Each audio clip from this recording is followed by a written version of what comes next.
Alright my friends, welcome back to Frogboy X1 Gaming. I'm Andrew and today I'm going full pony on the PlayStation 5 Pro.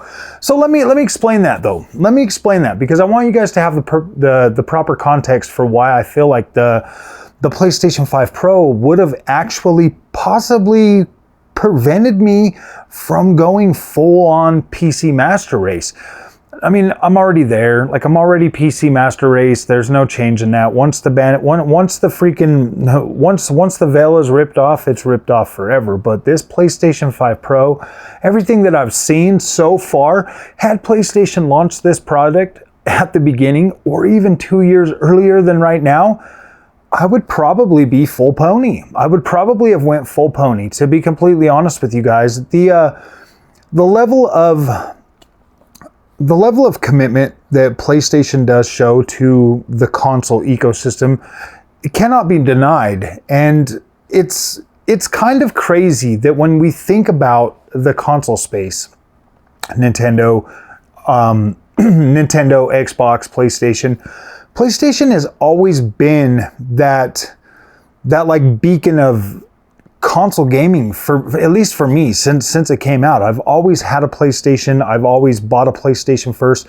This is the first generation that I didn't buy the PlayStation first. I bought the Xbox first, and that was weird, you know. And I was 100% going into this generation like 4K 60. Finally, the stars have lined up. This is going to be where we're at. And I mean, we've all been right there. We all seen the 864p come out. We all seen the freaking 30 frames per second. And now that we have the PlayStation 5 Pro, like obviously the CPU is not upgraded. So, I mean, obviously we're still going to get, you know, like our little we're still going to get our dynamic FPS on the console space. Nothing's really changed there, not much. But in terms of actually delivering the 4K experience, I mean, like, come on guys, when PlayStation 5 first came out and we were doing the checkerboard hunting and we were looking for Fuzz K and we were finding it every single day, every single release, it was always there. It was all around us. It was insane that now when I look at PS5 Pro with PSSR, and don't get me started on that because we'll be here for a minute. I'm going to be making like a full-on AMD PSSR, FSR4 video because what this technology is doing, and I was watching something from Digital Foundry today and they were talking about it being like there's a cost to it, like a 2 milliseconds.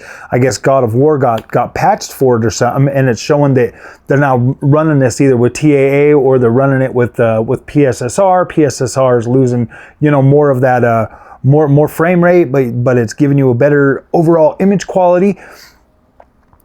I can't stress how significant PSSR is for PlayStation 5 Pro. Now, I know there's a lot of people out there that are probably mad that PlayStation brought this out. They're charging $700 for it. Like, I get that. Like, trust and believe, no console should ever be $700. I don't support the pricing, but I'm not going to deny myself the ability to get something that I want to try over something like the price. Especially at my age, we only live once, and at my age, you know, I'm pretty decisive, you know, for the most part. If I want something, I'm gonna get it. FOMO Froggy gets what FOMO Froggy wants.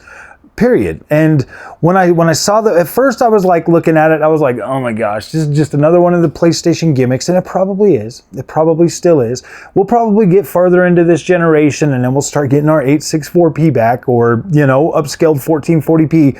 One way or another, guys, it's a console. You are going to have to make concessions eventually throughout a console's life cycle. But it didn't always used to be like that. It used to be more like you would go out, you would buy a console, and you would see the games get better over the generation, and it would be fairly consistent throughout the full generation. You were like, I don't even really think I started noticing like better visuals until we got to the PS4, Xbox One generation. I don't think I started noticing that some games look great, some games didn't.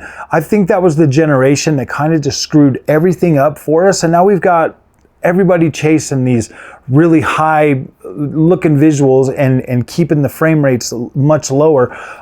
the best place to play, like the minimum thing that I think nowadays is probably 60 frames a second should be the standard. Like it should be the standard. It's a lot more enjoyable to play games at a smoother frame rate than it is to play at 30 frames per second. And the fact that PSSR and PlayStation 5 can actually deliver that on a 4K screen is kind of mind-blowing, guys. It's kind of mind-blowing, and it really does give somebody, like say I've never tried PC, you know, it really does give somebody that feeling of like, oh my gosh, dude, I've got a $700 console and it's performing at 4070 performance. You know what I mean? Like we all know that's not the case. Like we literally know that a 4070 is stronger than the PlayStation 5 Pro. Like we know that. That's not even up for debate. Don't cut my freaking video up and try to say stupid stuff. It's one of those things where it is good enough to convince the average gamer, the casual gamer, that yeah, you don't need to switch to PC. And that's the crux of this video, is because honestly guys, if PlayStation 5 Pro had come out with my earlier mindset when I started the channel, I would have been like, no, dude, I'm staying on the PlayStation 5 Pro. This is 4K. This is 60 frames a second. I'd have been debadged, bro. I'd have been debadged, and that's fine. Like I respect what D's doing. I respect what Tim Dog's doing. Hell, I don't care. I just wanted to bring you guys actual, real content that's not like super biased or living in like something else. I wanted to bring you guys real feelings about PlayStation 5 Pro, and I can honestly tell you that, like, had I not switched over to PC a couple of years ago, like I would be back on the PlayStation 5 Pro as my number one console. That would be my main console for first party, third party going forward. My Series X would be for Series X exclusive games. That's the reality of how good the PlayStation 5 Pro actually is, that it would have brought me back over to buying my third-party games on the PlayStation 5 Pro. It would have. And I'm not going to sit here and try to tell you that it wouldn't have. I went for the Series X first because it had more power and I was expecting a better overall experience out of that. But lo and behold, you know, knowing what I know now and knowing what we all know right now, the PlayStation is the platform of choice for developers to develop on. And then they just port the games to Xbox. Hopefully PlayStation 5 Pro will give developers enough headroom to like really push past and then bring some of that to Series X. I'm hoping that the PlayStation 5 Pro will actually benefit Series X too. So when I look at this, and I'm being real, I'm being 100% real with you guys right now, I do think that Xbox should bring out a comparable console this generation that has AI upscaling, machine learning, just like PSSR, because I think that I feel like the Xbox fans deserve that ability, or that opportunity to be able to do that. The ones that want to stay on a console, like right now, my Xbox Series X PC is significantly better than the PlayStation 5 Pro. I mean, it's a 7900 XTX, 7800 X3D. Like, it is significantly better than the PlayStation 5 Pro. But my Xbox Series X PC is, you know, like that costs a lot of money. And the ability, but the freedom to be able to do that and to be able to play all of Xbox first party games day and date, play anywhere on the PC, have smart delivery and smart save and all of that stuff, like that is a very good ecosystem. And I absolutely love it. Like, you can switch to PC or your little handheld, like your ROG Ally. Like, you are not stuck having to buy an Xbox Series X, my friends. You can literally buy a PC that will outshine any console on the market today, buy a freaking handheld ROG Ally and a Series X, and be able to take your games on the go, be able to play them right there on your PC, play them in your living room on a big screen TV on your Xbox. You can have whatever choice you want on Xbox, whereas PlayStation, you kind of are locked to that console experience, and they do take that seriously. That's their bread and butter, man. Like, I get that they take that seriously, but we are going to start to see these games roll out to PC sooner or later, and they're going to start coming day and date. And, you know, but it doesn't change the way I feel right now. Like right now, I feel like the PlayStation 5 Pro is an incredible piece of hardware, and it really does do what it says it's going to do.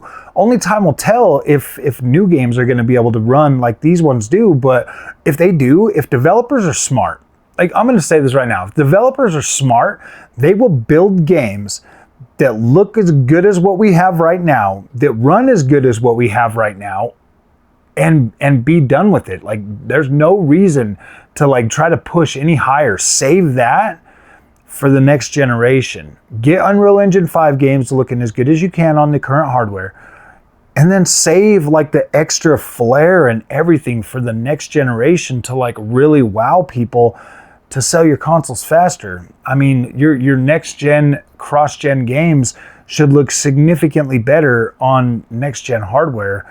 I mean, they still can try to chase the 30 frames a second with the beautiful visuals, but I would honestly, if I was developers, I would kind of cut back a little bit, reassess the situation, see where the market is going, see where games are going, try to find ways to cut down on the time that it takes to build these games, and start making games that people want to play again.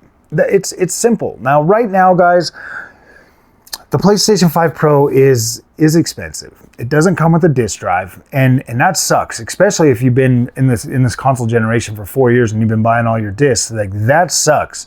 The scalpers are doing everything they can to scalp those disk drives, but they're getting freaking their butt handed to them on the console itself, because PlayStation's like, no, dude, we're putting out enough to where you guys are going to be selling them at a loss. So that's a good thing. Or you can do the Dreamcast guy thing and just sell your old PlayStation to your girlfriend, and then take that money and put it towards your PS5 Pro, and then hope that you can get I can't believe that, $500.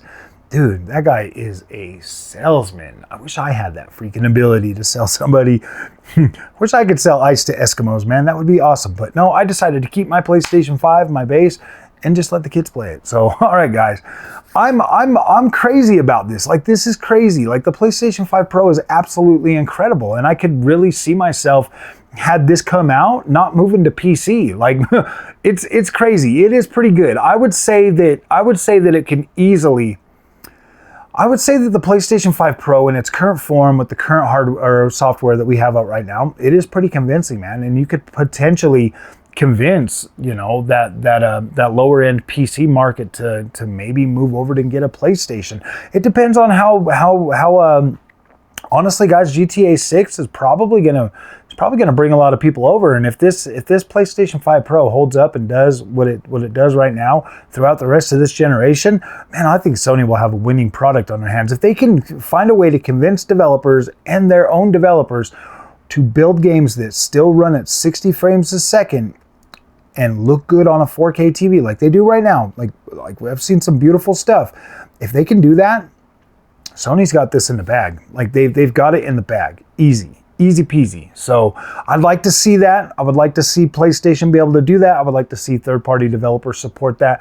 I said the same thing for Xbox back when they first came out. We don't need significantly better graphics. We just need good enough graphics to where the games look good, but we need the performance. We need the performance, and we need the good stories. We need the cool combat, the cool physics, stuff like that. That's what we need the most. We need games to be good again. So, all right, guys, thank you for watching, and I'll see you guys in the next one.